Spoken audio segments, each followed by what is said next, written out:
Hi everyone, welcome to Dharma Earth's Dose of Dharma, and this is your Dose of Dharma for today. Okay, so today we will also talk about the next unwholesome quality and try to understand it and see how it manifests in our daily life. Okay, so the next one is greed, lobha.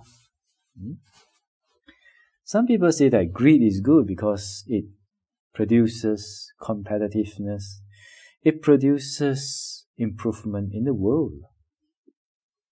Well, that may be true on the conceptual level, but in terms of mental quality, it is unwholesome and is a cause of suffering. So let us see and try to understand what is it. Okay, so greed is the unwholesome quality that covers all degrees of, like for example, selfish desire, longing, attachment, and clinging. Right?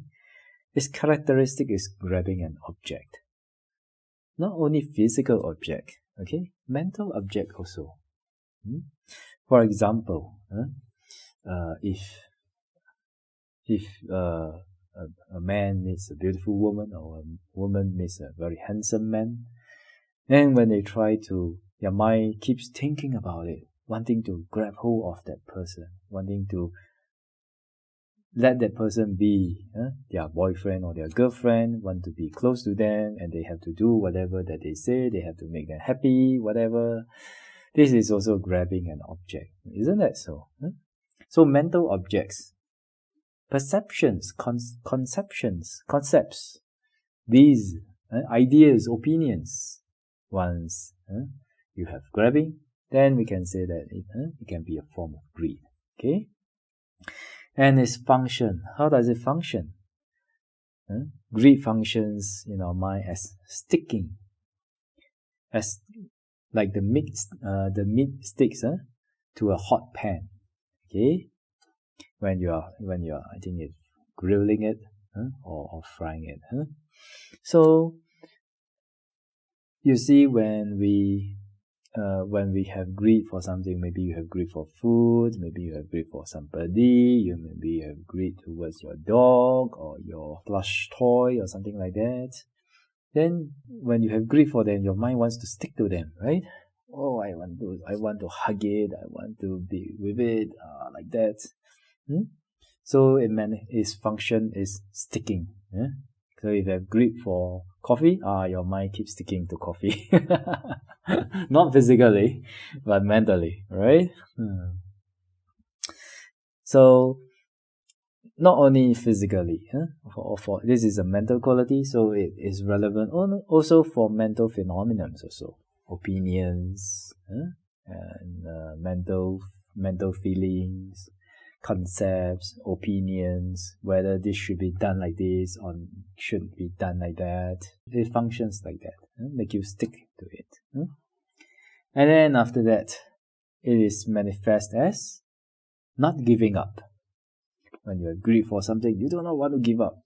I cannot give up my property. I cannot give up this money to that person. I cannot be kind to that person. Even though the homeless need some money, I cannot give my money to them. Like that. So it is manifest as not giving up. Then the proximate cause is seeing enjoyment in things that lead to bondage. What kind of bondage? Is it physical bondage? No, it's mental bondage.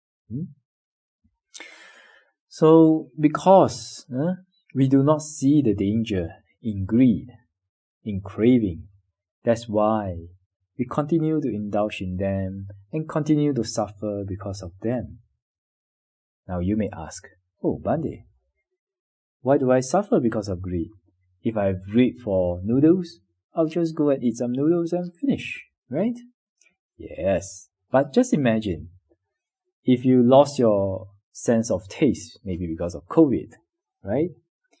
Then you used to eat maybe Wendy's or McDonald's, Macca's, or Burger King. and you enjoy it a lot, then you may have a lot of craving for it.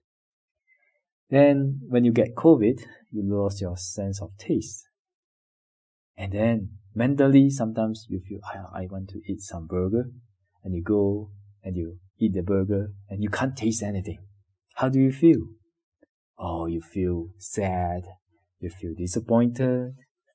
You may feel just a sense of heaviness in your heart, isn't that so? So, what do you think? Does greed have side effects? Yes, definitely. It is a cause of suffering. It won't be a cause of suffering for no reason, isn't that so? So actually, I would like to always tell people, okay, let's say we have a graph, okay? Then at the 0 point, the 0 point is maybe our happiness, okay? On the top of the graph is happiness, on the bottom is unhappiness and suffering.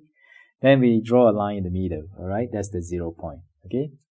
So actually, I like to tell people that when craving arises in the mind, actually our happiness level is below the 0 point. Why? Because you need to do something. You need to fulfill that craving before you can be happy, right? So that means you're not happy. You're discontented at that moment. And try. Don't give in to your craving. Whatever that you crave for, don't do it. See, how do you feel? You feel so uncomfortable, isn't it so? So that's why when craving arises, when greed arises, actually it is suffering. Then only when you fulfill it, only when you fulfill the craving, then your happiness level goes from maybe -10 to 0, you feel normal, or you go to a +10, which is you feel happy. And that is the graph of happiness when greed arises. Okay? So what do you think now? Is greed happy? Is it a good quality? Or is it suffering? Okay? So actually it is a suffering. And just if you still don't believe it, think about those people who are addicted, who are addicts, whether it's addicted to alcohol, whether it's addicted to anything, actually. You can say that, oh, Bande, I'm not like them, I'm not addicted to anything or things like that. Yes, but you if I ask you to sit down and meditate on your breath for 5 minutes, 10 minutes, you'll find it very boring, right? So what is boring? Where is it in the happiness, in the graph of happiness? -10, right? You're discontented, right? So that is why, that is why craving is definitely a cause of suffering. Okay? So let us understand it like this, and hopefully everyone will be able to penetrate ultimate reality and understand it through your meditation mind. Alright, that's the dose of Dharma for today. Wish you all to be well, peaceful and happy.